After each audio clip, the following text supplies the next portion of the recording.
She boasted to her friends, "I hooked up with 3 dudes during spring break." I replied, "Nice tale." When the pregnancy test showed positive and none of the 3 responded to her calls, I, 29 male, should have noticed the warning signs when Meredith, 27, began organizing her spring break getaway with her unmarried pals. We had been dating for 2 years, sharing my apartment for the past 8 months. She held a part-time job at a clothing store while growing her online influencer presence that mainly involved snapping selfies and expecting me to handle the bulk of our bills. When she revealed the plans for the trip, I wasn't excited but thought a week separated could be beneficial. She and her buddies Jenna and Tori had reserved an all-inclusive resort deal. I even handed her $500 in extra cash since she had maxed her credit card on fresh swimsuits and holiday clothes. The week she was away turned out to be calm. I thoroughly cleaned the apartment, finished some work tasks, spent time with my friends. She messaged occasionally, mostly requesting additional funds, which I disregarded, and griping about the cost of drinks. She returned Sunday evening, sun-kissed and dealing with a hangover. I drove to the airport to get her, and she stayed glued to her phone the entire way back, chuckling at incoming texts. Once home, she passed out right away. Monday night, her friends dropped by for wine and to recap the vacation. I was in my home office working but overheard it all through the thin walls. "Oh my God, Mer. I still can't believe you went through with it," Jenna squealed. "3 guys in 1 week, you're a legend," Tori chimed in. I stopped dead at my desk. "Blake was hands down the hottest," Meredith giggled. "That first night at the foam party? Unbelievable. But Trent had this whole enigmatic aura, you know? Ran into him at the tiki bar on Tuesday." "What about the last one?" Jenna inquired. "Xavier, the DJ from the Yacht Bash. Friday night was, wow, more laughter. I mean, what happens in Cancun stays in Cancun, right?" My gut twisted. I sat there, hands trembling, eavesdropping on my girlfriend of 2 years detailing her infidelity with 3 different men as if it were a badge of honor. "Does Ethan know?" Tori whispered. "Are you serious?" "No chance, he thinks I was just chilling with you girls. He's kind but dull. This was my final fling before I have to consider settling down or whatever." I shut my laptop and entered the living room. 3 heads spun toward me, Meredith's face draining of color. "Cool story," I said, keeping my tone steady. "Jenna, Tori, I think it's time for you to head out." They snatched their bags and bolted. Meredith rose, wobbling a bit from the wine. "Babe, that was just... we were only messing around, you know how girls chat." I heard it all, Mayor Blake, Trent, Xavier. The foam party, tiki bar, yacht. Her expression collapsed. It didn't mean a thing. I was wasted. It was simply vacation excitement. "You have to go," I said softly. "Gather your things and leave." "Are you for real right now? Over some pointless flings?" "Ethan, please." I headed to the bedroom and began yanking her clothes from my closet, throwing them onto the bed. She trailed behind, switching between tears and shouts. "You can't just boot me out. I live here. You're not on the lease. You've been crashing here without paying rent for 8 months. Pack your stuff or I'll do it for you." She hurled every insult imaginable while cramming clothes into her luggage. In under 2 hours, she was out, bombarding me with texts from her rideshare. I blocked her number and turned in for the night. The peace lasted precisely 3 weeks. Update 1. I figured blocking Meredith would wrap it up. Switched the locks the following day. Redirected her mail to her mom's place. Even blocked her across all social platforms. My buddies were encouraging. Turns out several of them never cared for her anyway, but stayed silent for my benefit.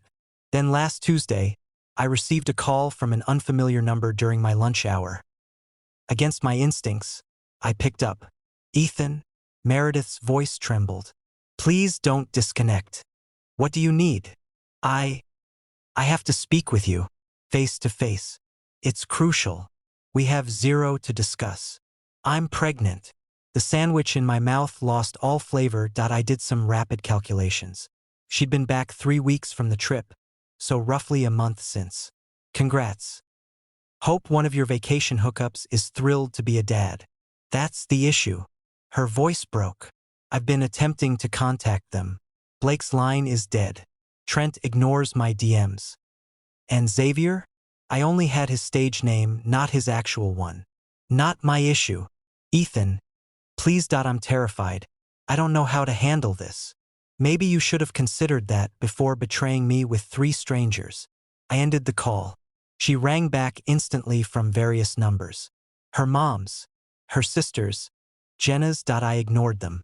Then the messages poured in via Facebook Messenger since I'd overlooked blocking her there. The baby might be yours.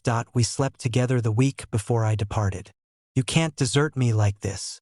I messed up, but this is your kid. I captured screenshots of it all and booked a consultation with a lawyer the next day. Better to be prepared. The attorney, Mr. Rodriguez, was direct. If she asserts it's yours, insist on a prenatal paternity test. Don't sign a thing. Don't provide funds. Don't admit any obligation until you have lab evidence. 2 days later, Meredith appeared at my workplace. Security removed her when she began yelling in the lobby about me ditching my pregnant partner. My supervisor summoned me. Worried. I shared the screenshots of her boasting about the cheating. He grimaced and suggested I take the afternoon off. That night, her mother, Diane, phoned from another number. Ethan, dear, I learned what occurred. Meredith erred, but certainly you can pardon her. The baby requires a dad. Diane, your daughter was unfaithful with 3 men. The baby isn't mine. You can't be sure. She claims you two were together before the trip. Once, using protection. Plus, she outright told her friends about 3 others. Have her reach them. She did. Those guys won't own up. You've been a couple for 2 years. Doesn't that count for something? It did to me. Clearly not to her. Goodbye, Diane. The calls persisted. Her sister Cassie, her friends, even a cousin I'd encountered once at holiday dinner. All delivering the identical plea. I had to man up and back Meredith in this tough period. Then the online posts began. Meredith launched a full assault on Instagram about deadbeat guys who ditch pregnant ladies. She avoided naming me, but anyone in our circle would recognize the target. The comments overflowed with encouraging notes from her fans about how true men accept accountability, and he'll be sorry when he meets his child. I remained silent, recorded everything, and bided my time. Update 2. Last week, Meredith's efforts ramped up. She posted ultrasound images with lines like, 8 weeks and handling this solo because he won't recognize his kid. And some boys never grow into men. My phone was inundated with notes from shared contacts questioning if I truly left my pregnant girlfriend. I had a standard reply prepared. She was unfaithful with 3 guys on spring break and boasted about it. The baby isn't mine. Most folks retreated after that. But Meredith's relatives intensified. Her sister Cassie actually arrived at my apartment Thursday evening with Meredith. I spotted them via my Ring camera and stayed inside. They lingered outside for 20 minutes, Cassie banging on the door as Meredith wept theatrically. Open up, Ethan. You can't evade this eternally. Cassie shouted. My sister is carrying your child. Act like a man. I contacted building security, and they were removed. But not before Meredith yelled loudly enough for neighbors to hear. I'll see you in court. You'll cough up child support for the next 18 years. Friday morning, I was handed court documents. She was genuinely filing for paternity and support. My attorney had anticipated this. Excellent, Mr. Rodriguez said when I informed him. Now we can require a prenatal paternity test via the court. She can't decline if she seeks support. The exam was set for this Monday. Meredith covered the cost initially since she initiated the claim, around $1,500 that she likely borrowed from relatives. Meanwhile, her online push grew fiercer. She launched a GoFundMe for single mom deserted by long-term partner, alleging needs for medical costs and baby prep. She collected about $3,000 before my lawyer issued a cease and desist over the misleading statements. Sunday evening, I received a text from an unknown sender. Hey dude, this is Blake from Cancun. Some wild girl is spamming my Insta claiming I impregnated her. I'm married, man. Please make her stop. I had to chuckle. I forwarded it to my lawyer. Monday arrived. Meredith appeared worn at the clinic. No cosmetics, hair in a sloppy ponytail, dressed in casual sweats. Her mom and sister stood guard on either side. She avoided my gaze. The procedure was straightforward. Blood sample from her, swab from my cheek. Results in 3 to 5 business days. As we exited, Diane approached me in the lot. When this proves you're the dad, I hope you'll do what's right. Perhaps even wed her. Every kid deserves a full family. We'll see the results, I responded evenly. Cassie snorted. You'll look foolish when it's confirmed as yours. Mer said you were careful, but, things happen. Is that her story? Curious. Well, facts don't deceive. Wednesday afternoon, my lawyer rang. I have the findings. You might want to sit. My pulse raced. Just say it. 0% probability of paternity. You are absolutely not the father. Relief washed over me. Email me a copy. Send her attorney a copy. Send copies to all. Done already. Her lawyer phoned 10 minutes back. Seems there's chaos at their firm. That night, the messages flooded in. Meredith. The test is inaccurate, we must redo it. Diane. Those can err. Seek another view. Cassie. You likely bribed the lab. This isn't finished. I ignored them all. But I did post once on social media. My initial in weeks. Merely a screenshot of the results displaying 0% probability. Caption. Facts don't deceive. Good luck to the real dad. My inbox blew up.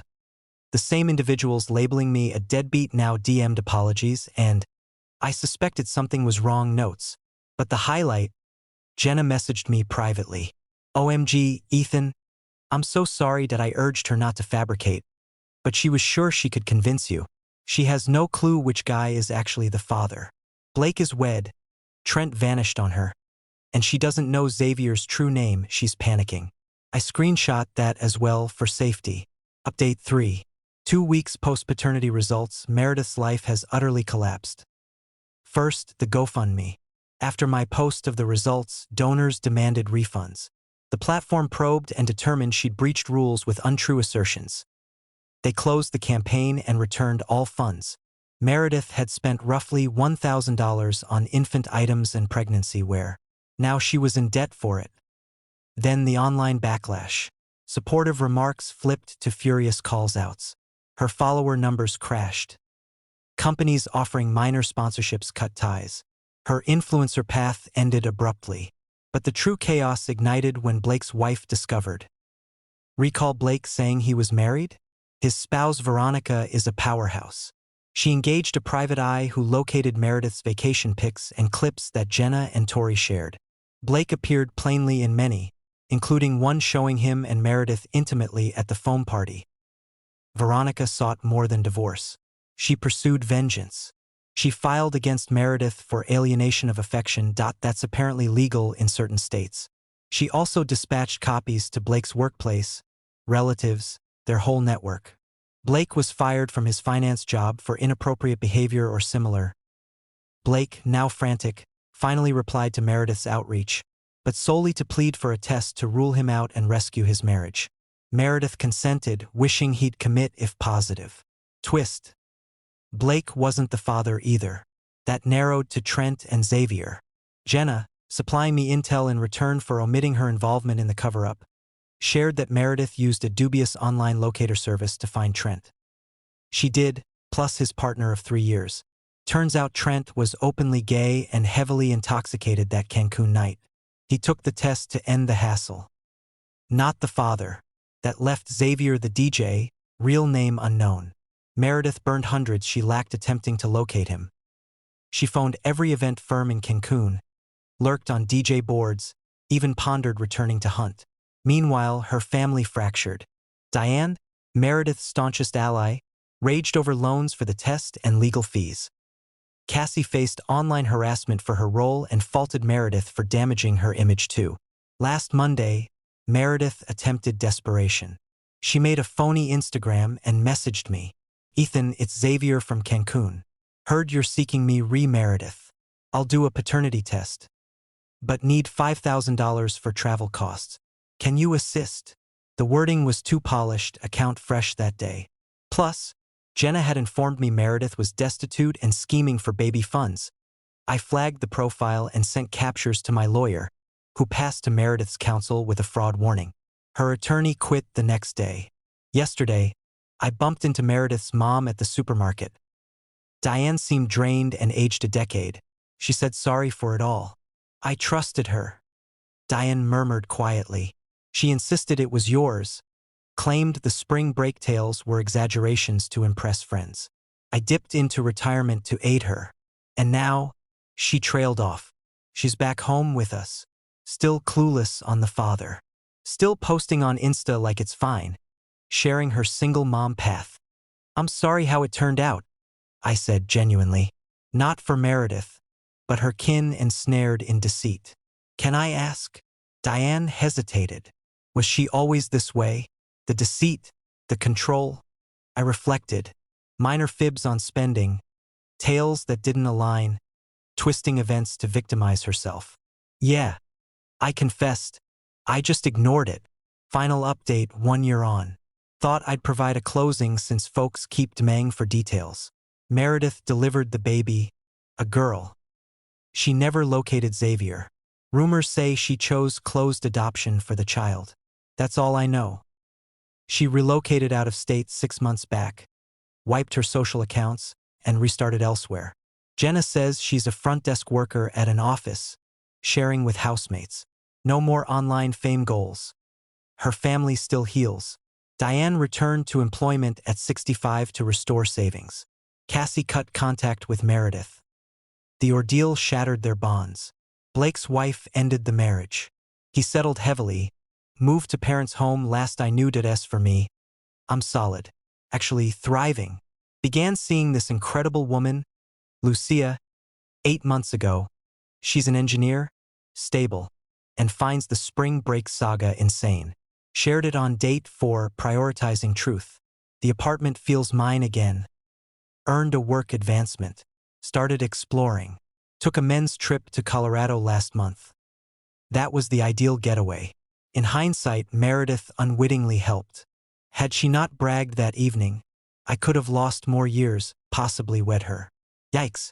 Taught red flags, limits, gut trust went off. Plus, retain counsel for legal threats.